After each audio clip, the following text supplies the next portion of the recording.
Alrighty, guys. Well, welcome everybody to our monthly Money Life webinar. I'm Jim Allen, President and Chief Financial Planner here at Anchor Bay, and we've got the big part of the whole team here today. So presenting with me will be Tanner Risley. Tanner's our Portfolio Manager, Chief Investment Officer. So he's going to walk you through everything regarding the markets, the economy, the impact of the election on the market. Answer all your questions about your investments, etc. And then we have Blake Pinion, our senior financial advisor and our tax manager. And so, Tanner, you want to go ahead and pull up the presentation? So, a couple housekeeping items. This is being recorded, so you'll be able to view it on your website, on our website, in the next few days. And so, if you have to skip part of it, you can go back and view it, or if you know somebody who would benefit from watching it, just have them go to our website, and you can check out the recording there. And so, just a couple other housekeeping items. We're going to take questions at the very end of the presentation, and so you can just type your questions into the chat feature in the webinar, and then when we're done, we're happy to stay as long as we need to and answer all of your questions. So kind of our agenda for tonight is, we do these every year, twice a year. And so this is kind of our year-end market update as well. Go ahead and advance the slide. So Tanner's going to talk about what's going on in the market environment right now, with what we see in terms of rate cuts, all those kind of things, our forecast for the next year, and then also he's going to kind of talk about some of the long-term trends that we see, and some places we'll be, making some allocations to for the very long term. Blake and I will give you a tax update on. There's one scheduled tax change that's going to happen at the end of next year, so we'll go into detail about that and some of the planning strategies, and then we'll talk about maybe some of the other potential tax implications based on what happens with this election. We get a lot of questions from our clients and prospective clients about, how does the election going to impact the markets and taxes, etc.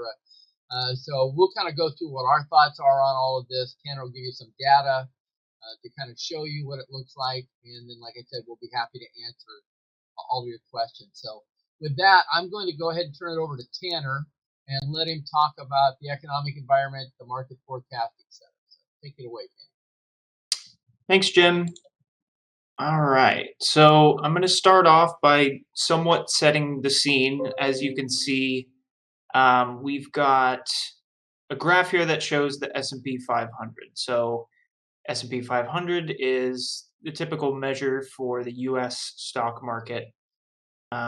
This goes back to, this goes back 30 years. And you can see it's moving up and to the right, which is a good thing. We're on a 61% bull run since the bottom of 2022, and still going up, surprisingly. We always like to show this slide. It breaks down different asset classes. So you might see in kind of the lighter green, the U.S. large cap. That's going to be basically your S&P 500 again. And you can see how it moves all over the place. Or if you look at commodities in the dark green, you can see how much one asset class moves all over the place. Each vertical column is a different year. But what we like to see is that asset allocation box in the white. And you'll notice it kind of nets out in the middle in each year. And that's because it's a mixture of all these different asset classes, and basically is the reason why you diversify, so that you're never too high, never too low, and you get that stable, nice return.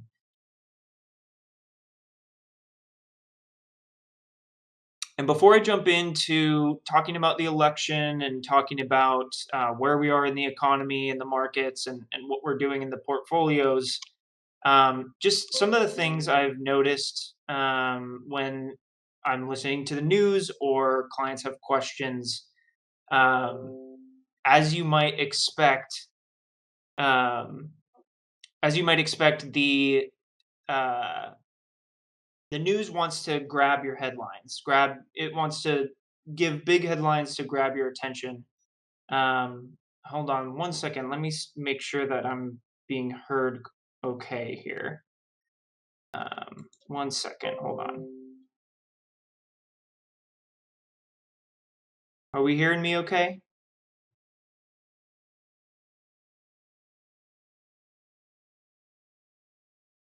Maybe do a thumbs up if you can hear him. Yes, Can you guys hear me okay? thumbs Yeah, up. thumbs up would be great. Okay, we've got a few. All right. I'm gonna keep going then. Just let me know if we're having trouble and I can stop. So let me restart this.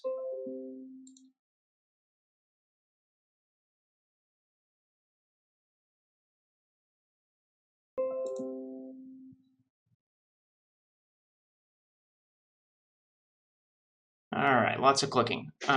So semantics, what I wanted to go over. So you might hear something like the current level of credit card debt in the U.S. is higher than it's ever been.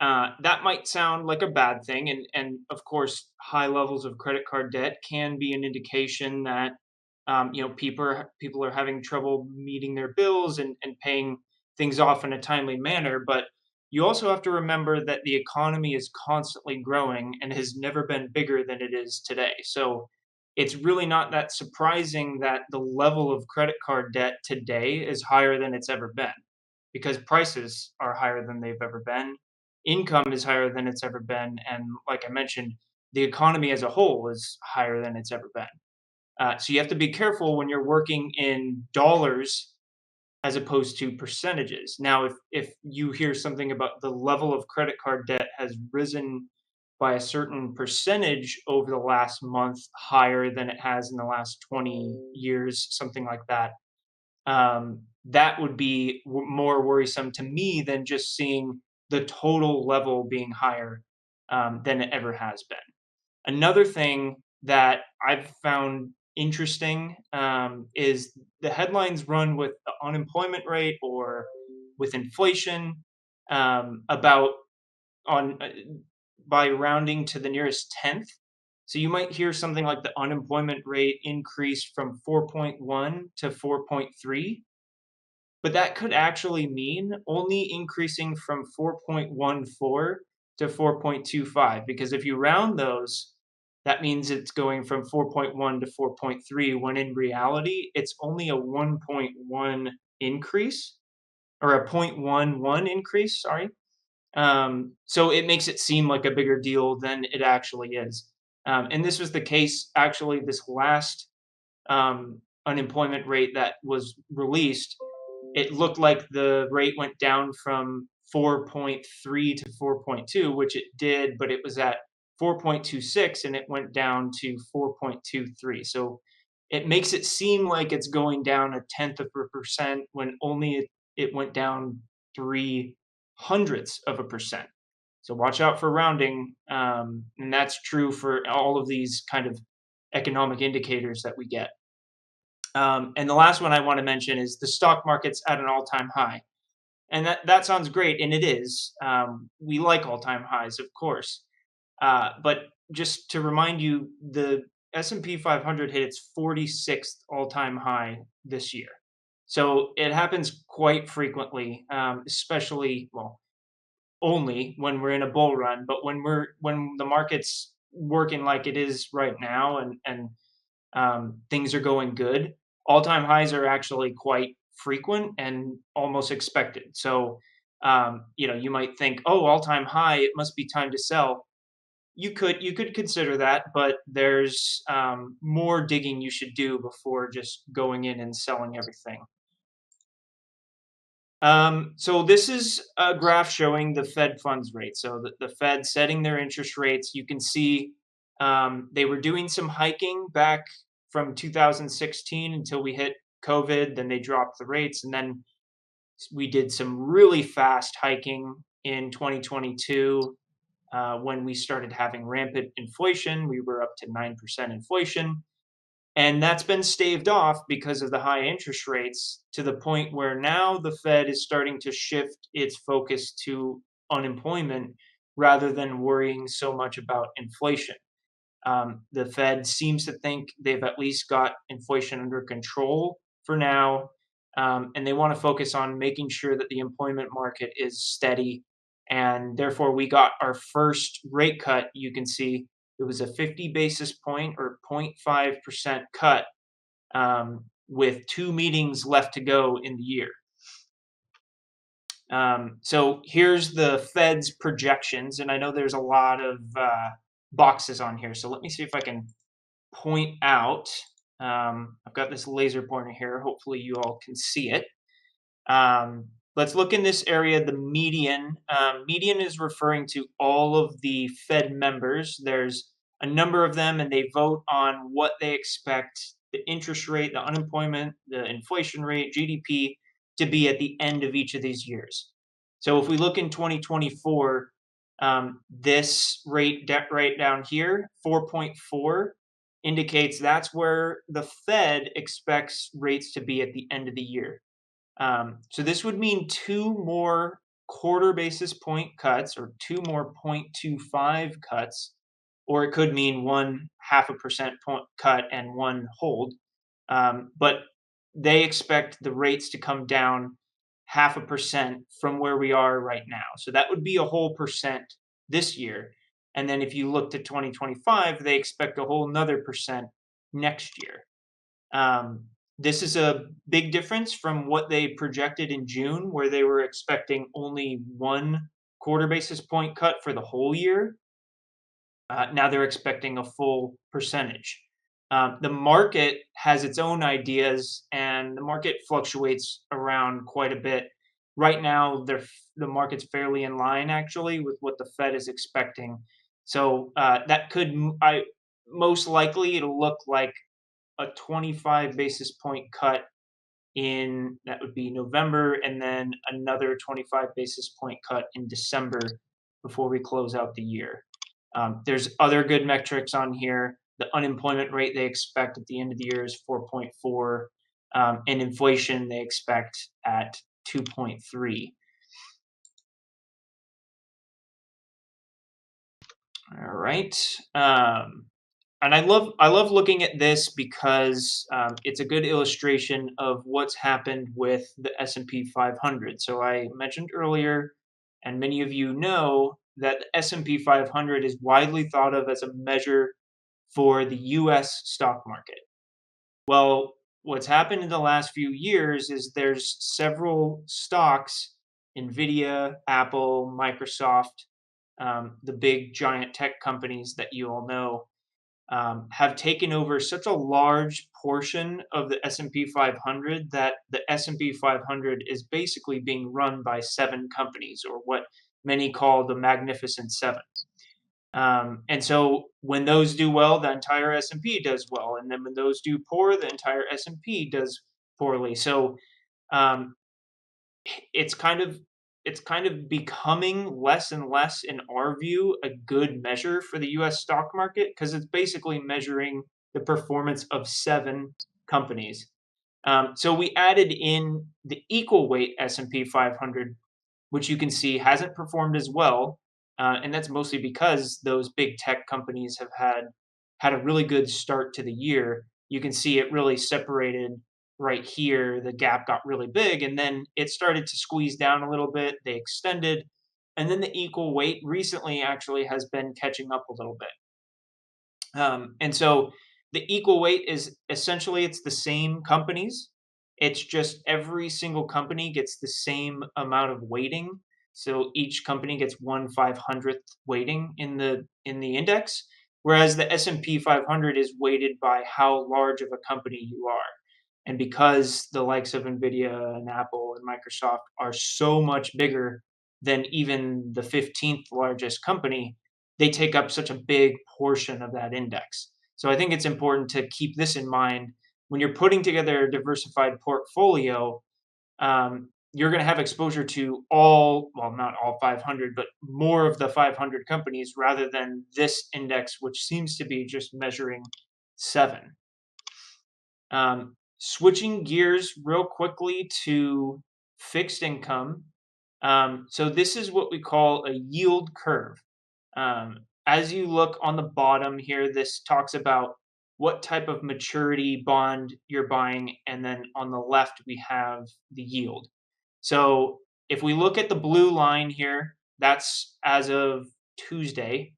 Um, let's look at 1 year. So a 1 year, this is all this is saying is a 1 year treasury returns 4.2%. That's the yield you would get on a 1 year treasury. And a 3 month treasury is actually even higher. So you would get closer to 4.75 for 3 months. Then as you continue to go out, the yield keeps going down to the point where the 3 year, 4 year, 5 year range, you're getting only about 3.9% yield before it starts to tick back up again and get to where 20 years out, you're now finally getting closer to 4.4.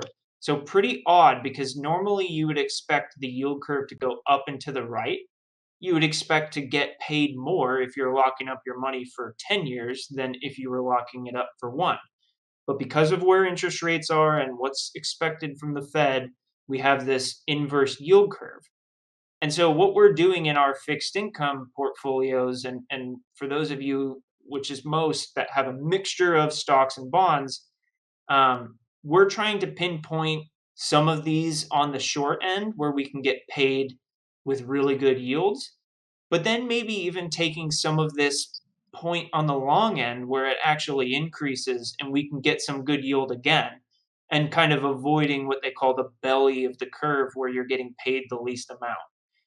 When you go out here, let's say even at the 10-year mark, it's kind of it's reassuring, or it should be reassuring to know if you buy a 10-year bond, you're going to get a 4% annualized return over the course of that 10 years. And we're talking about government money here, so they have the ability to tax in order to pay those bonds off. So we feel very safe when we invest in them, that we know we're going to get our money back and we know we're going to get our interest payments.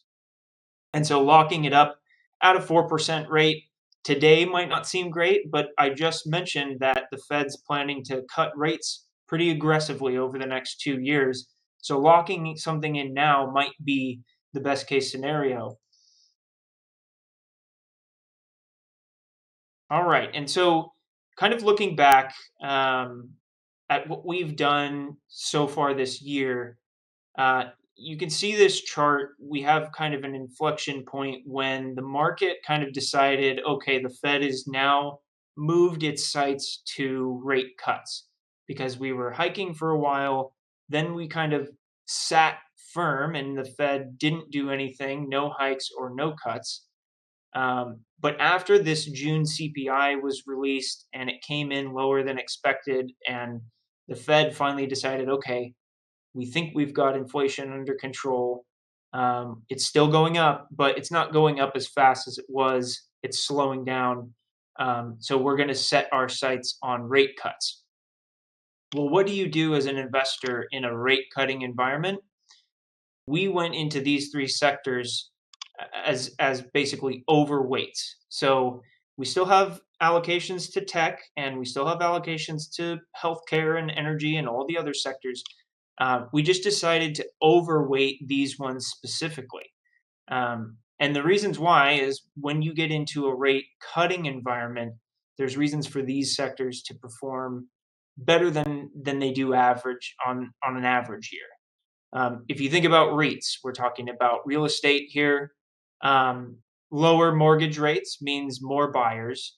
Lower borrowing costs means it's good for developers in the REIT market.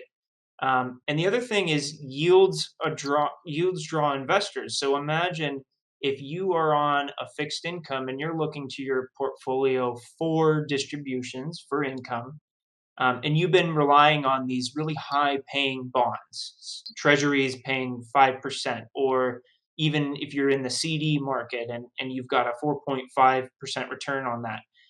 Well, when interest rates start getting cut, those rates go away. So what do people do? They're looking for still something that's going to get them a 4.5 or a 5% return, but the bond market can't do it for them anymore. Lots of times they'll go to REITs because REITs typically pay high dividends. That's also the case for utilities as well.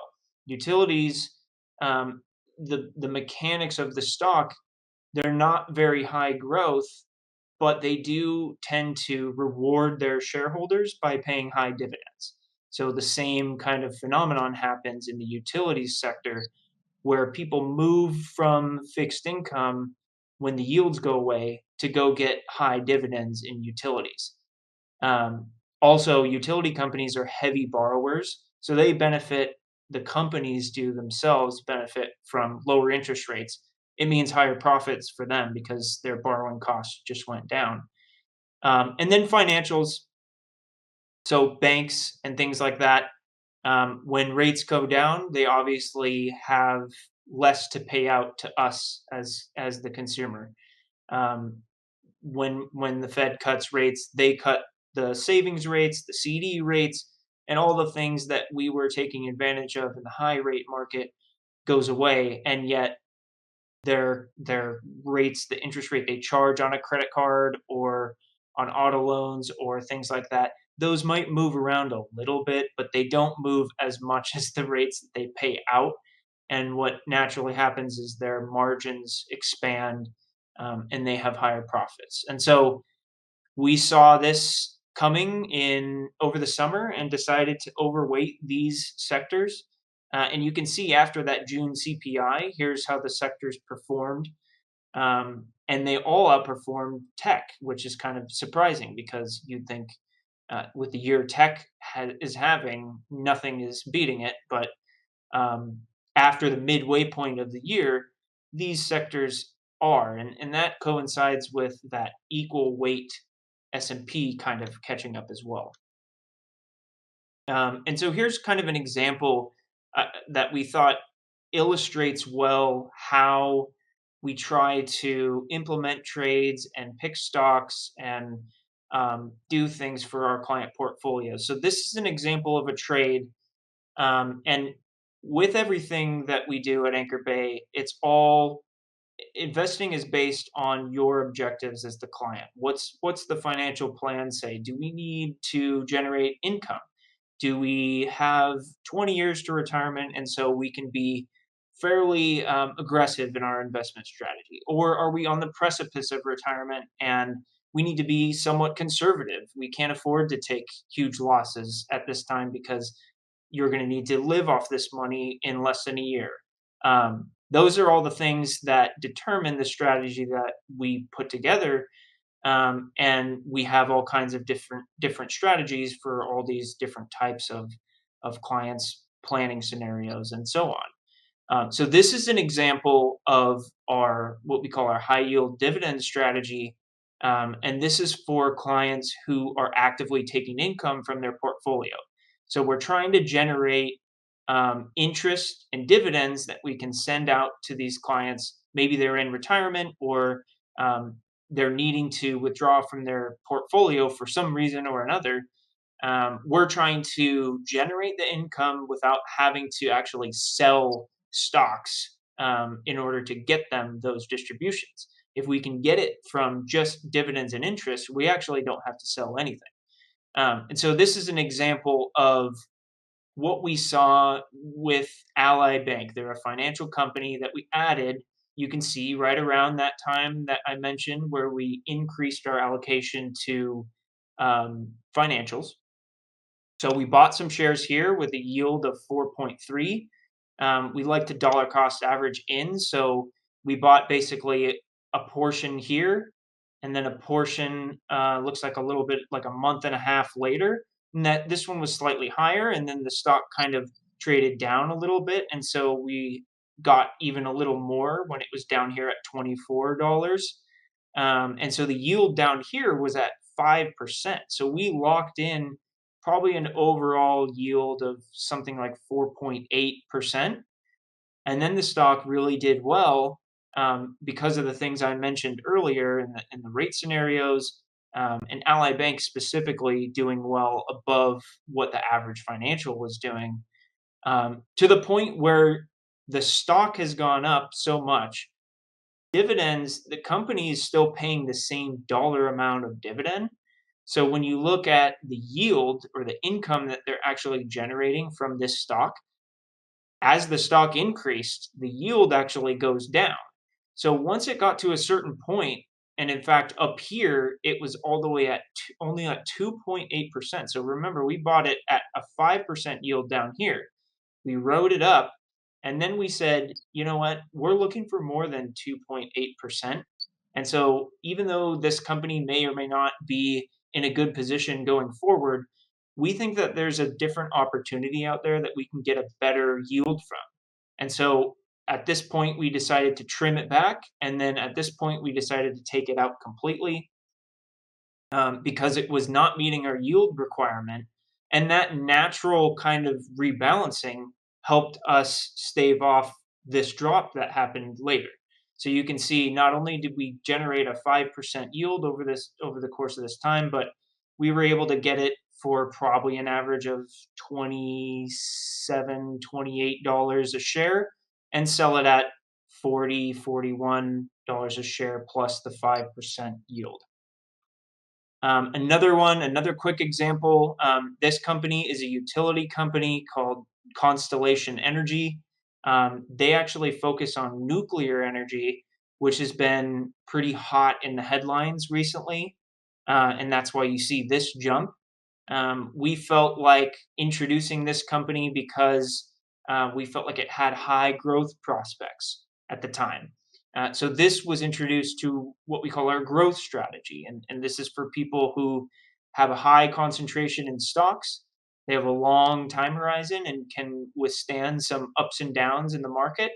And so we felt like this was not a super high risk, but we did feel like it could be fairly volatile. You can see just not too long ago it was trading at around 100.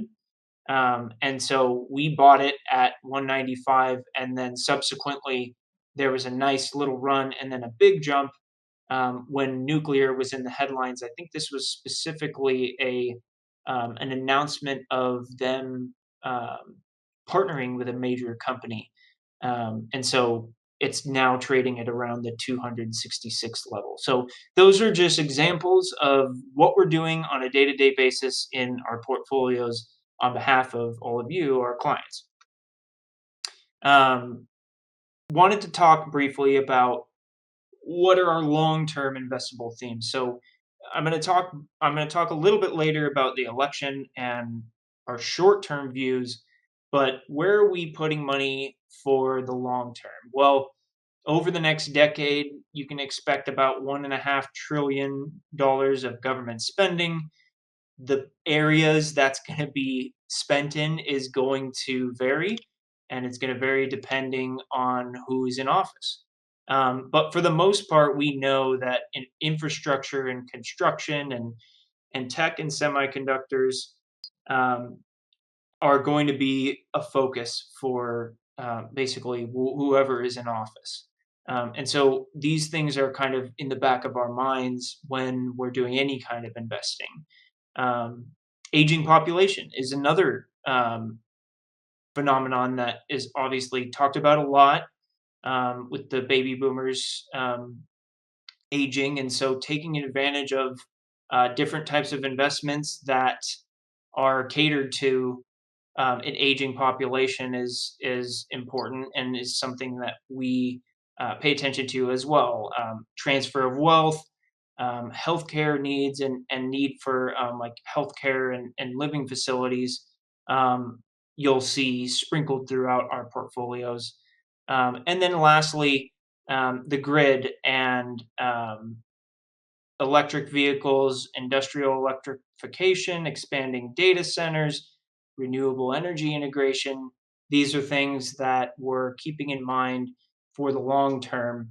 And when we invest in companies that are kind of positioned for these different themes, these are more long-term focused. So we're not so concerned with how's it doing in the next month. We think that companies that are investing to these themes are here to stay for the long term.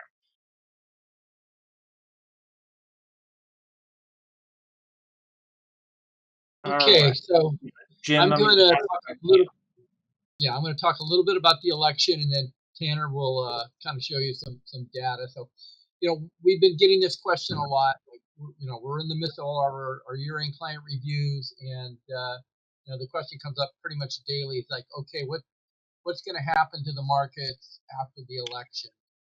And the reality is, and Tanner will kind of show you the data here in a second, is you know what? Who the president is doesn't make that much of a difference on the markets and the economy in the short run. Because Congress makes the laws. So if there's laws that are going to be passed, it requires Congress to make the laws and pass the laws, and then the president to sign the laws.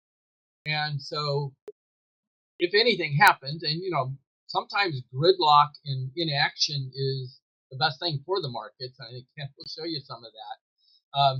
But any changes have a lag time. For example, Tanner just talked about investing in infrastructure and how that's a long-term theme. A couple years ago, we had the Inflation Reduction Act, we had the CHIPS Act. You see in action now, like you can't drive down a road without some kind of construction. That's all because of these laws, but there's a couple year lag before it has any impact on the economy at all. The Federal Reserve and their policies kind of control the economy. In theory, they're an independent agency, and they don't bow to political pressure. And so, the Federal Reserve has a much bigger impact on what happens on a daily basis than Congress and the president does. So I'm not saying that Congress and the president don't have an impact. It's just generally not felt immediately, and it takes the way they've designed our government, which is probably pretty smart, is it takes compromise to get anything done. And then the one thing that a president can do, and I know I get questions about it, and you hear a lot on the news about it, is what about tariffs? A president can, through executive order, impose tariffs, and they've been proposed. We've had them in the past, and just speaking from a financial and economic standpoint, tariffs generally don't work. They generally have a negative effect on the economy. They generally will cause price increases and trade wars. And you've heard people on both sides talk about the pros and cons of tariffs. But essentially, if we impose a tariff on a country, say China, they have to pay more to import their goods. They just pass those price increases along to the consumer, so the consumer ends up paying the cost of the tariffs. Or the other hand is sometimes there'll be a trade war. For example, in the 2016, 2017, there were tariffs imposed, and so what I believe it was China did, or maybe some other countries. It's like, okay, we'll pay your tariffs, but at the same time, now we're not going to import your soybeans. And so the money that we made off these tariffs essentially ended up subsidizing soybean farmers because they were no longer selling their products abroad. And so these things worked in the 19th and 20th century because the world economy wasn't intertwined. It is now. So our position is tariffs aren't necessarily a good thing for the economy, and that is something that can be proposed by a president without any kind of congressional action. In general, what the Federal Reserve does has a much bigger impact on your pocketbook on a daily basis than what's going to happen. I'll just turn back to Connor or to Tanner, and he's got some data to kind of support that. Yep, agreed. So here's a little bit of data on where things go in the market based on what's going on in Washington. I'll start over here on the left. This is examples of when you have a clean sweep across the president, the House, and the Senate. And so, how does the market do in those types of scenarios? Well, it's kind of across the board. It's all over the place. You notice in 2020, 2021, there was Democrat control, up 17. 2016, 2017, Republican control up 12. 08, 09, Democrat control down 30. Um, what you'll notice about a couple of these time frames also, this 2020, 2021, we were just coming out of COVID. So the market was primed for a big growth spurt. And in fact, this wasn't even setting all-time highs. This was just catching up to where the market was before COVID. And then you've got 08, 09, obviously Democrat control, but we go into the Great Recession, and so you can debate on whether that was brought upon by having Democratic control or not. But for the most part, the economy is the thing that runs the stock market, not the president, not who's controlling um, these offices. There's really not a ton of evidence to show that a certain sweep control is better than the other. um, it's been fairly good, I would say, over the last 20 years. If you go back 50 years, it ends up being a negative return when you have a clean sweep. So hard to really perceive any kind of true trend line there. Moving over to the right, this is a chart that shows what's the average 3-month S&P 500 return coming out of the election, when we have certain scenarios in Washington. So these first three are with a Democratic president, and the bottom three are with a Republican president. So if you've got Democratic Congress, meaning both the Senate and the House are Democratic, it's averaged up 2.2%, and so on. So when you look through this, the thing that I think is the most comforting, I would say, is these are all positive. So basically, under any scenario, on average, the market has been up. There's no one scenario that we're trying to avoid desperately because that's going to be terrible for the market. The market tends to do really good in the first year of a presidential cycle, regardless of who's in office. So seeing all these as positives is good. And even though there is, I guess, some statistical significance to specifically having a Democrat as a president and Republican Congress, or a Democrat as president and a mixed Congress, I guess historically it's shown that it's slightly better. Uh, for the most part, I'm going to guess that that's just coincidence because, as Jim mentioned, it's mostly run by where are interest rates, what's the Fed doing, are we at war, what is our foreign relation at the time, and is there some external force that's causing the market to be up or down, like a pandemic or something along those lines. So really, I don't think that there's anything that, if you're looking from a pure stock market basis, there's not one mix that you should be rooting for specifically. I think more you want to pay attention to what the Fed is doing, and if there's any bipartisan laws that you think are going to be passed regardless of who's in office, those are the things we should probably pay attention to more.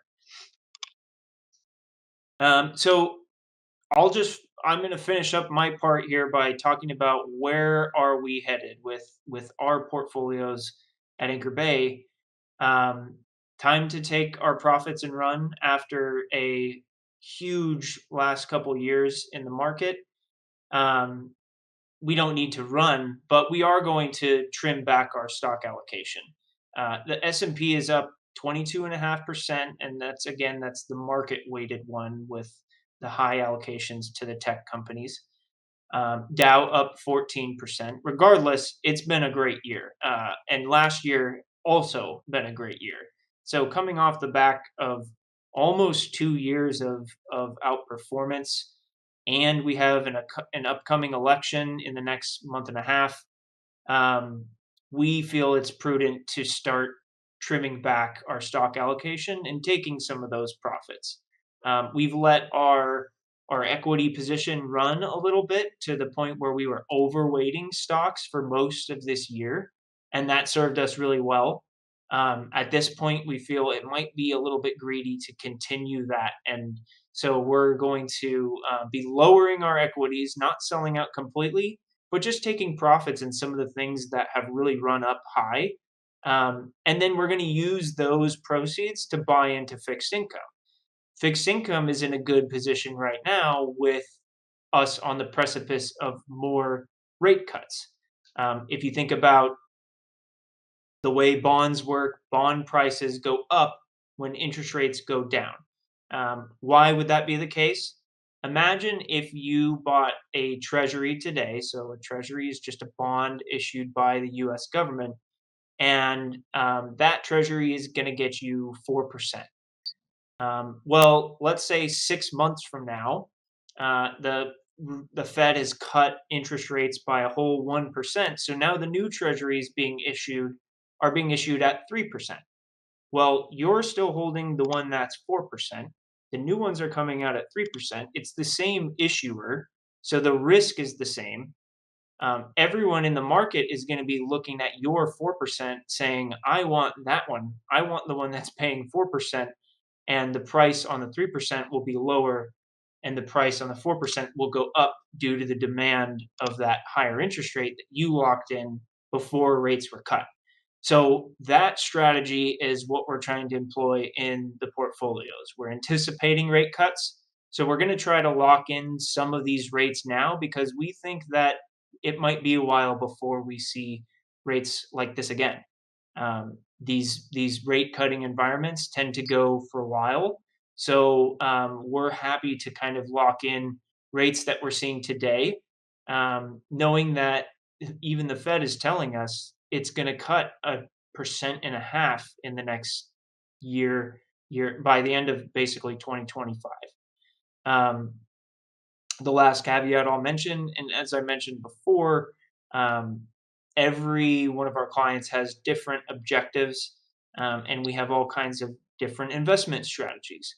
And the changes that we're making when I say we're trimming back stocks is going to vary depending on your objective. So, for those that are in more conservative portfolios, maybe you're in retirement and you want to focus more on keeping up with inflation and protecting what you've saved up your entire life rather than trying to get the last bit of growth. For those portfolios, we're going to be cutting back a little more than some of our portfolios that are more growth oriented. For people who can ride out the ups and downs, again, a rate cutting environment has been traditionally good for the market. We just feel like we are happy to take some profits at this point with the election coming up. Elections do incite lots of volatility in the market.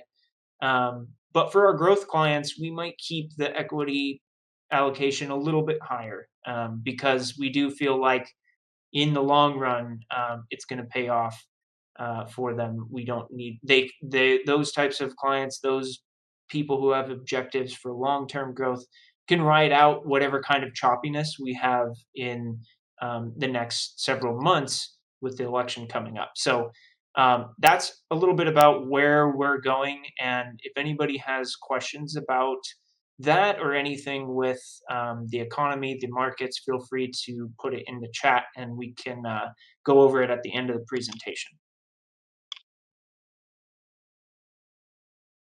Okay, so we're going to kind of wrap up with what could potentially happen in terms of taxes. Because this is where Congress and a president can have a more substantial impact and a much quicker impact is in if they can get anything done, and compromise is near taxes. So what we have facing us now, and we'll talk about it a lot over the upcoming year, is the Tax Cuts and Jobs Act, which was the Trump tax cuts that were implemented,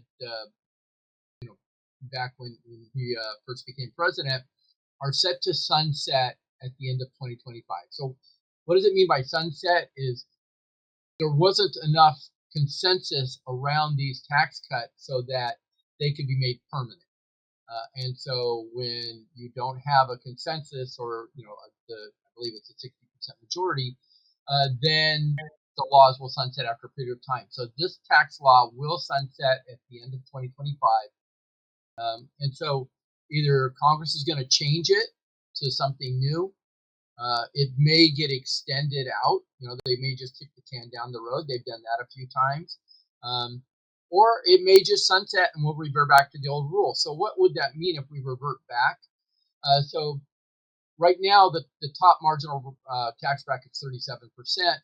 It would revert back to the prior 39.6% bracket. So those very, very top wage earners would see about a 2.5% increase in their tax bracket.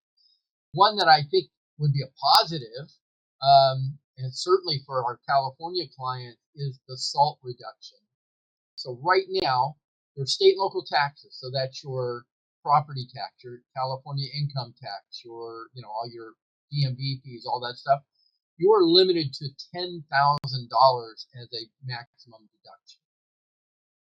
I had a client we just finished their tax return for. He made in excess of $1.4 million last year. He had about $200,000 of state and local taxes. We only got to deduct $10,000. So this has been really, a dramatic penalty on those people that live in high tax states, like we do here in California. And so that would be eliminated. So that would be actually a plus. It had been kicked around for the past several years to raise that cap. And nothing ever got done on the tax front there. The next one is what's called the qualified business deduction, the 199A deduction. So what you have is part of the Tax Cut and Jobs Act. Corporate rates were lowered to 22%. So a regular corporation, their maximum corporate tax rate is 22%. The vast majority of small businesses are not corporations. They're LLCs, they're partnerships, they're S corporations. And so to kind of try and level the playing field, they added this QBI deduction to allow a 20% deduction on the qualified business income to kind of get it to where it was similar to the corporate tax rate.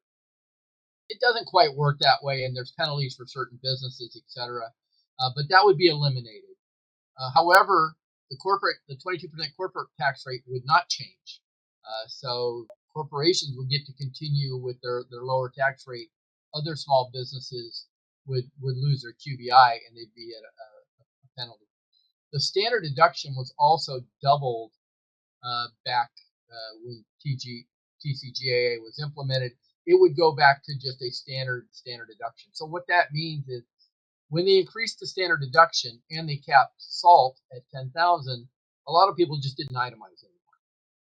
You just took the standard deduction, and so your charitable contributions, your mortgage interest, your state and local taxes, we weren't deducting them or itemizing them anymore.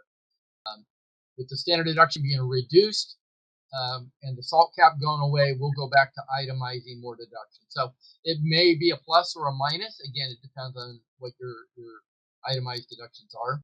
The child tax credit would revert back to $1,000 from $2,000. One of the proposals by one of the candidates has been to raise that to $6,000.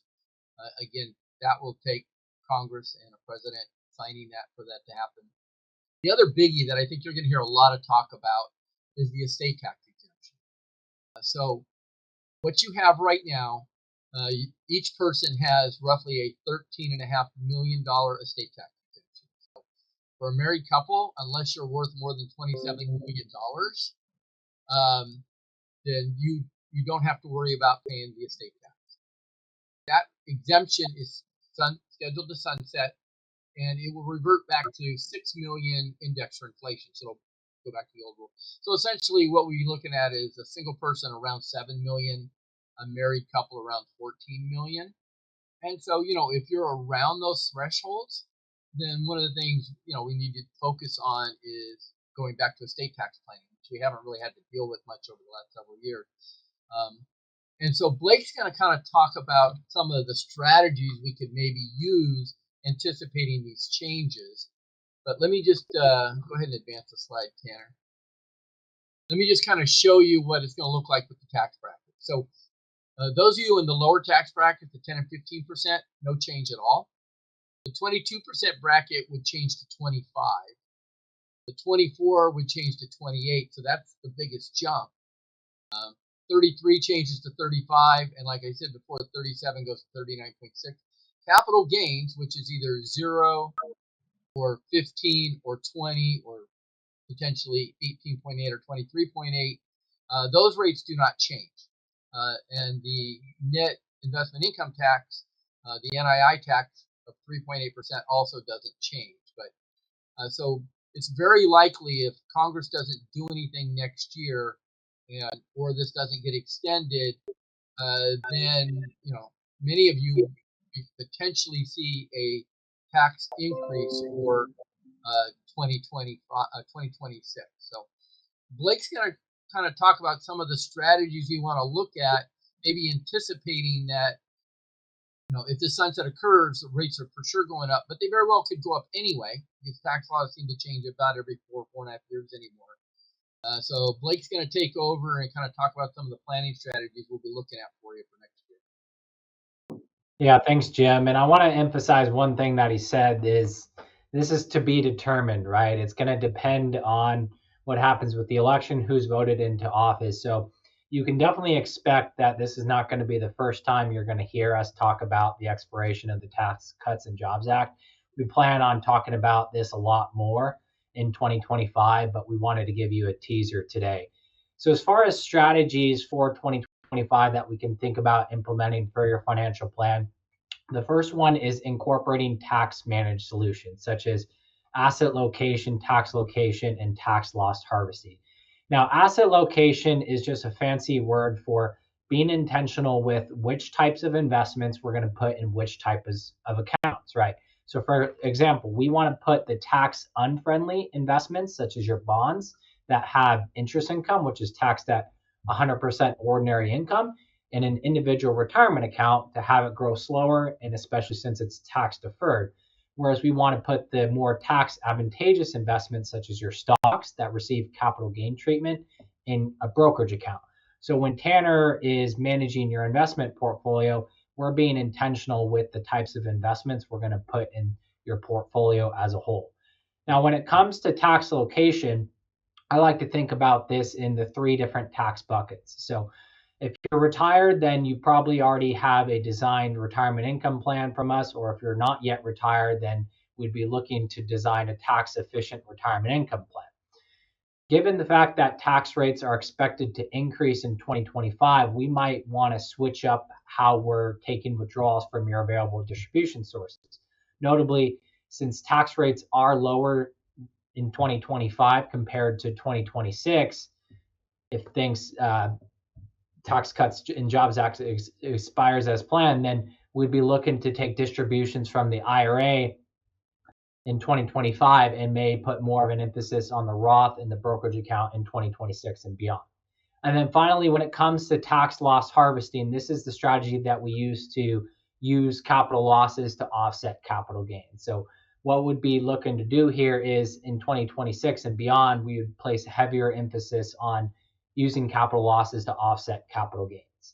Another strategy that we would be looking to do in 2025 would be maybe increasing Roth conversions. And we like to implement Roth conversions a lot. And the basic premise of it is we're moving money from a IRA, an individual retirement account, to a Roth IRA. And that year we move the money over, you're going to pay tax in that year. So you're paying tax in that year of transfer. But once it gets converted to the Roth IRA, it's going to grow tax-free and grow tax deferred. And then eventually when you withdraw from the money, it's tax-free as well. So the way to think about it is, do you want to pay tax on the seed or the harvest? And from our standpoint, when it makes sense, we like to pay tax on the seed so that you can benefit in the future via tax-free withdrawals from the IRA and reap that harvest. So Roth conversions are a great strategy that would be able to look at for 2025 because we would be converting money at a lower tax bracket next year compared to what it would be in 2026. So 2025 could be a really good year to take advantage of Roth conversions in addition to this year, 2024, which we've been doing for a lot of you in our review meetings. Next, maximize the 24 tax bracket in 2025. So as Jim talked about, the 24% tax bracket is anticipated to go up to 28%.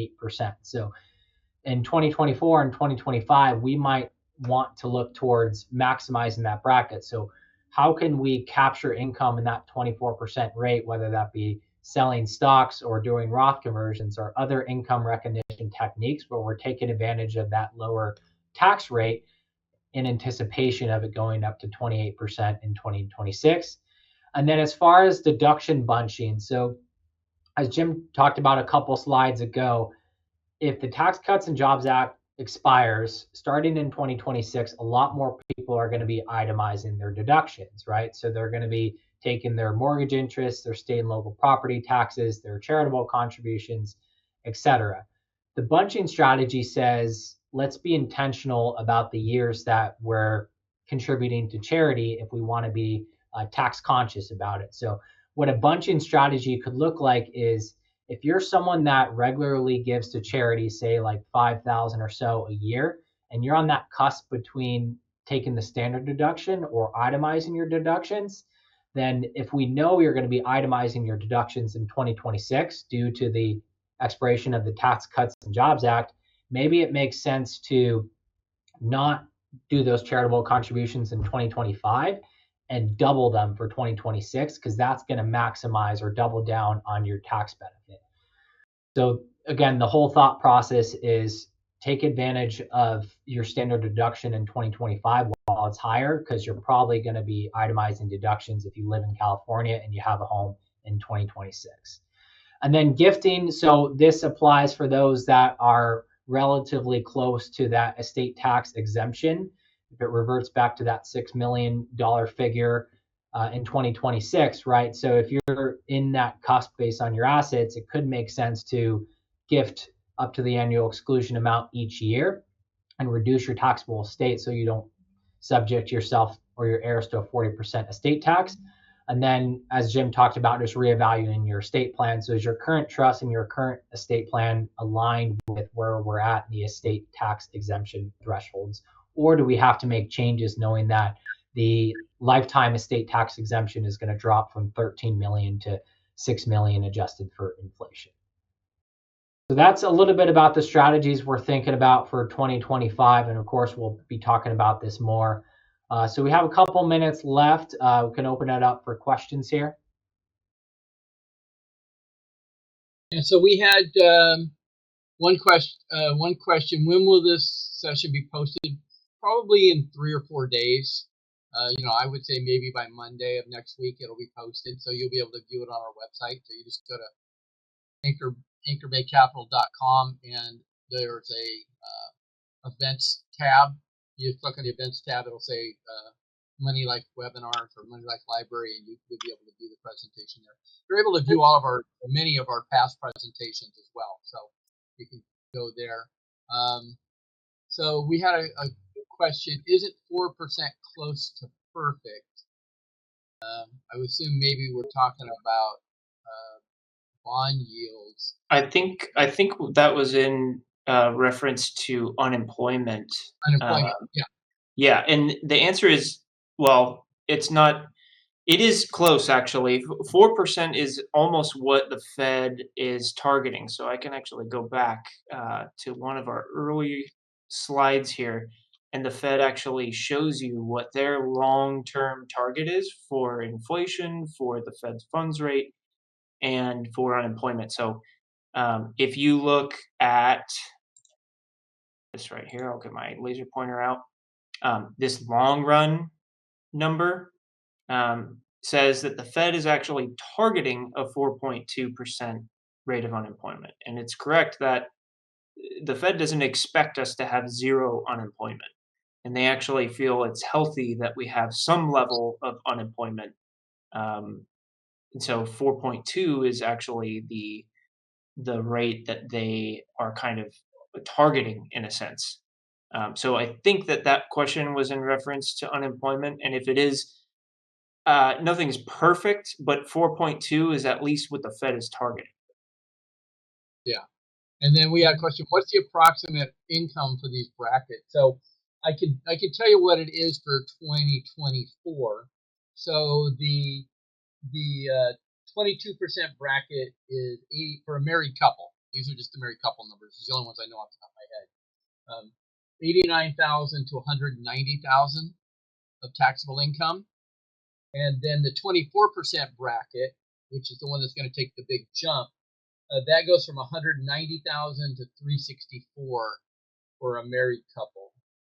So those two brackets cover the vast majority of most people, and so you're not going to get to the very top brackets till, for example, the 37% bracket. It's in excess of $600,000 before you get to that bracket. Right. So yeah, it's different. Between 89 and 364, you're going to be in the 22 to 24% bracket. Those are married couple numbers. Yeah. So it's different per the filing status. It'll be different for single versus head of household versus married. And then also it's adjusted for inflation each year. So it's going to look different in 2025 and then 2026. Exactly. These numbers are today's numbers, so we'll have to see. We'll just have to see what transpires over the next year as to what occurs. I mean, a likely scenario would be they just extend it for a year, kick the can down the road, but it's hard to say at this point until we know the makeup of Congress and the president, and then whether they get to dealing with it or not dealing with it. And last time we had one of these, what we called the fiscal cliff, back in the mid to early 2000s, and they essentially they waited till almost December 31st before they extended that. So this is a similar situation to the fiscal cliff, and we'll just see what happens. What's the deadline for making Roth conversions? The end of the year. Okay. Yeah. So we will have time for those of you if you are interested in seeing if Roth conversions make sense for your financial plan. Just feel free to reach out to us.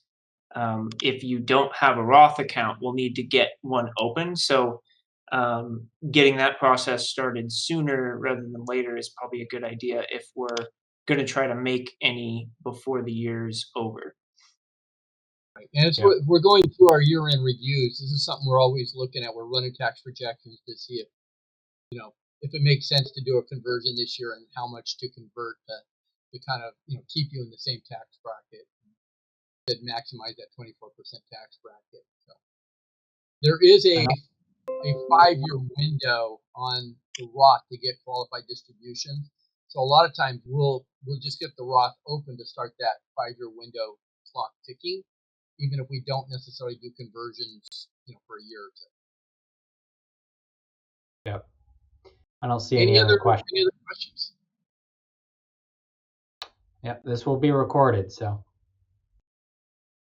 Well, we appreciate you guys coming out. We'll keep you posted through our newsletter as to what the next webinar will be. We try and do these. There are a few months like December we don't do them. Couple months in tax season we don't do them, but we generally try and hold these consistently the third Wednesday of every month. So we'll let you know when the next one will be and what the topic will be. Hope everybody has a great evening. If you guys have any questions, want to talk further, reach out to any one of the three of us, and we're more than happy to help. All right, thanks, guys. Have a good evening.